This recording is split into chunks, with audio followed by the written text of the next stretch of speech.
Okay, chemistry, we're on part 2 of the answers video for Hess's law, so we're going to move on to question number 5. And so it's simply saying this is your target equation. So it's carbon from diamond going to carbon, same element, into graphite. And we're going to find the enthalpy of that. And then it asks, how does the calculation in number 4, it actually should be 5, or actually this should be 5, explain that diamond will decompose into graphite. Okay, so let's go ahead and do that. So this is 5. All right. So, pretty simple problem. We have diamond on the left side. Here we have diamond on the left side, so you don't want to change that reaction. Let's go ahead and label the reactions as usual.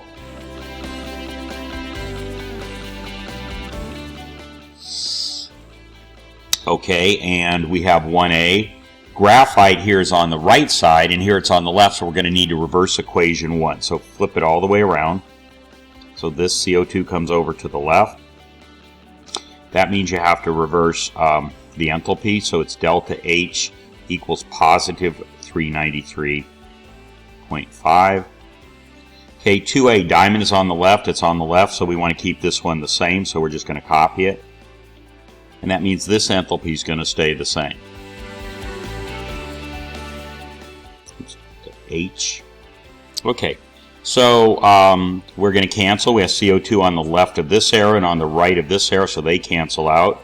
We have O2 on the right of this arrow, cancel, and on the left of this arrow, cancel. So all you have left is diamond, C diamond on the left of the arrow, and that's there, and C graphite on the right of the arrow, that's there. Okay, so we simply add those two numbers together.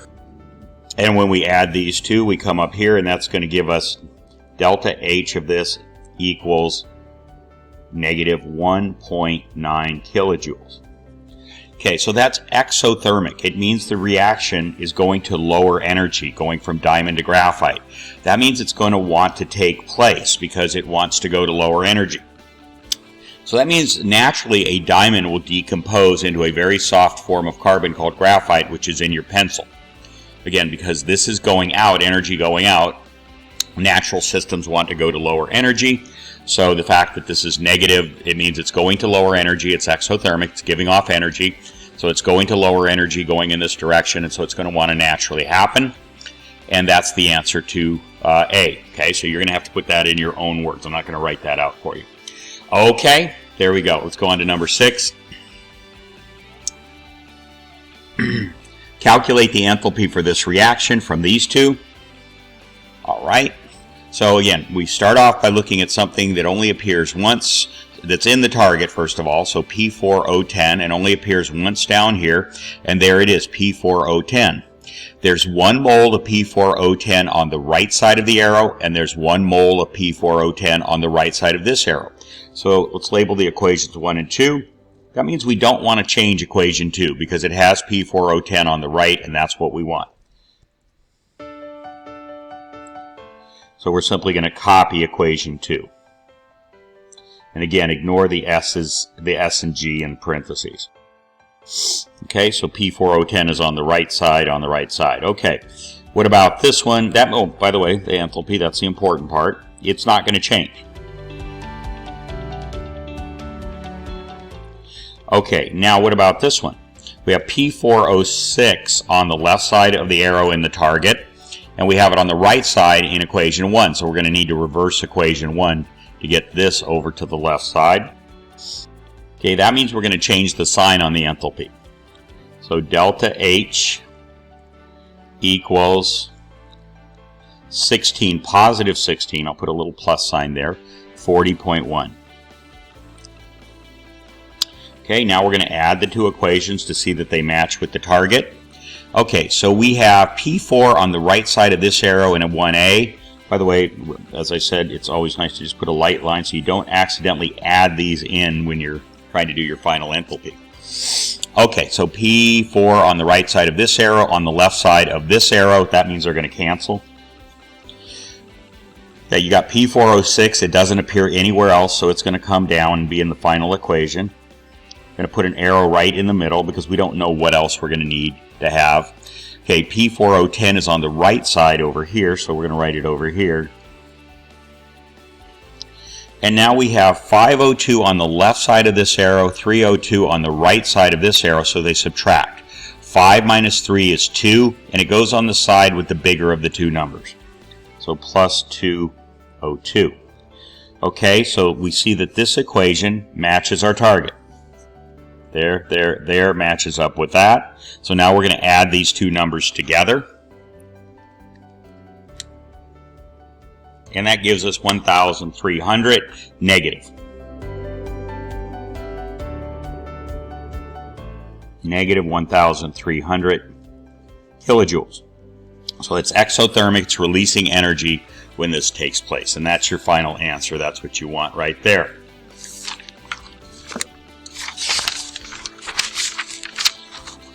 Number 7.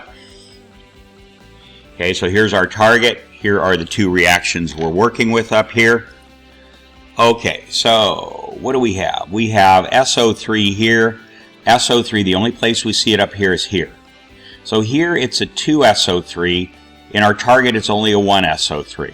So we're going to have to multiply this by 1/2. That means we have to multiply the entire reaction. I put parentheses around it like that. So it's 1/2 times everything here.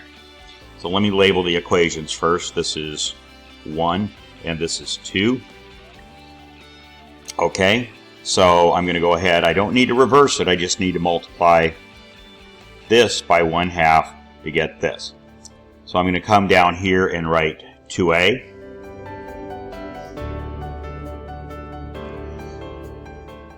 And it's going to be 1/2 times 2SO2, so that just becomes SO2. 1/2 times 2 is 1. Plus 1/2 O2. And then 1/2 times 2SO3 gives me just SO3. And then 1/2, this number right here, gives us our new enthalpy. And that's going to be 99.2 negative. Okay. All right, so we've taken care of this equation too. We'll scratch it out. Okay, now what else do we see? We see sulfur on the left side of the target, and we also see sulfur on the left side of equation 1. That means we don't want to change equation 1. It's exactly where we want it. Okay, so we're going to go ahead here and write 1A. And that means the delta H stays the same, negative 296.8. Okay, now we add the two to see that they actually do equal our target. Okay, so we have SO2 on the right of equation 1A and on the left equation 2A. That means they're going to cancel. Okay, we have S on the left of equation 1A, and you don't see it anywhere else, so it's going to be in the final equation. We have SO3 on the right side of 2A, and it doesn't appear anywhere else, so it's going to come down and be in the final equation. Okay, and we have 1O2 plus 1/2 O2. That's 1 plus 1/2 is 1.5. 1.5 can also be expressed as 3/2. So you got to know your fractions here to do that. So 3/2 O2. So we can see that this matches our target exactly.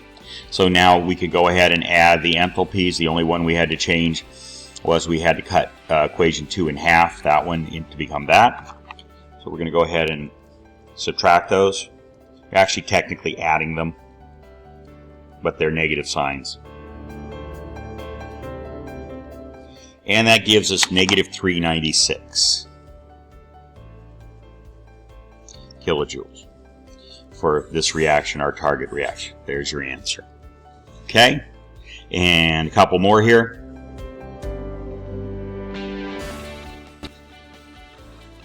Okay, here's our target down here.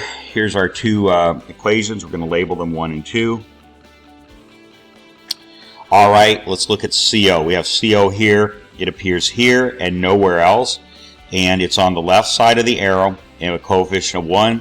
This one's on the left side of the arrow in the target and a coefficient of 1. So that means we don't want to change equation 1 at all. So we're going to come down and write 1A. And it's just going to copy equation 1. Okay. So what else do we have? We have NO here. So we have NO on the left side of the arrow here, and in equation 2 we have it on the right side of the arrow, and it also has a coefficient of 2. So we're going to have to do two things to equation 2. We're going to have to cut this in half, multiply by 1/2 to give it just NO, and then we got to move the NO over to the left side because that's where it appears in the target. Okay, so we're going to do both of those in one swoop. So we're going to cut this in half and make it NO and then move it over to the left so it becomes NO down here in 2A. And then you got the arrow. And then you cut this in half, so it's 1/2 N2. And it moves over to the right side, it reverses. And you cut this in half, and it becomes 1/2 O2, and it moves over to the right side. Okay, so that's the new equation. So this, you're going to cut it in half and make it positive. Let's make it positive first. So positive 180.6, and then you cut that in half, and that's going to give you positive 90.3. So this is delta H equals positive 90.3. And for equation 1, I didn't change it. We didn't change it, so I didn't write it down. Should have, so negative 283.0. Okay, so let's add our equations. So what do we have? We have, what do we have? I like to circle the arrows so I don't get confused because they're not lined up, so that can actually confuse you. Okay, so it doesn't look like anything cancels out directly. What it does look like is we have a 1/2 O2, well it does actually, 1/2 O2 on the left side of this arrow and 1/2 O2 on the right side of this arrow, so they're going to cancel out. Okay, CO, we don't see it anywhere else, so it's going to appear over on the left side. Okay, we have NO on the left side of this arrow. It doesn't appear anywhere else, so it's going to appear over here. Arrow. So I'm going to put a box around those because I've used them. I didn't cancel them, I used them. Over on the right we have CO2. And we have 1/2 N2. Right here. So we've used or canceled everything, and you can see that the equation matches the target. That's what we want. So that means we're ready to add these two. So it's negative 283 plus 90, and that gives us negative 192.7 kilojoules for our target enthalpy of our target equation right there, okay? Okay, here's an A-B problem. I'm going to do the A, you do the B. So how much heat is released when 4.5 grams of methane is burned in a constant pressure system? The enthalpy of reaction for 1 mole of methane is negative 890 kilojoules. So what we need to do is we need to figure out how many moles of methane is in 4.5 grams, and that's a molar mass conversion that we've done many times in this class, okay? So I'm going to do that over here first. Methane is CH4, and the molar mass is 1 mole of methane for every 16.05 grams of methane.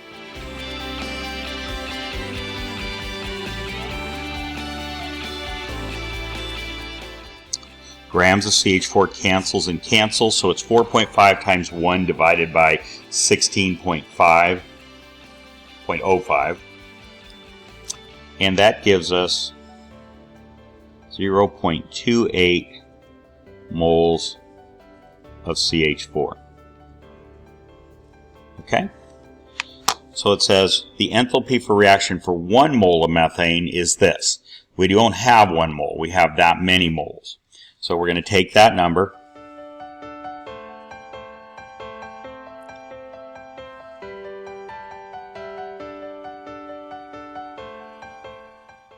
times negative 890 kilojoules per mole, because that's what it says. It's the molar enthalpy. It's the enthalpy of 1 mole. Okay, and that's of CH4. I'm not going to write CH4. I don't have space, but there it is. CH4 cancels. So it's going to give you how many kilojoules. Okay, and that answer is going to be 0.28 times 890, and it's going to be negative 249 rather, 0.2 kilojoules. That's how many kilojoules you're going to get out of 4.5 grams of methane, okay? So that's your final answer.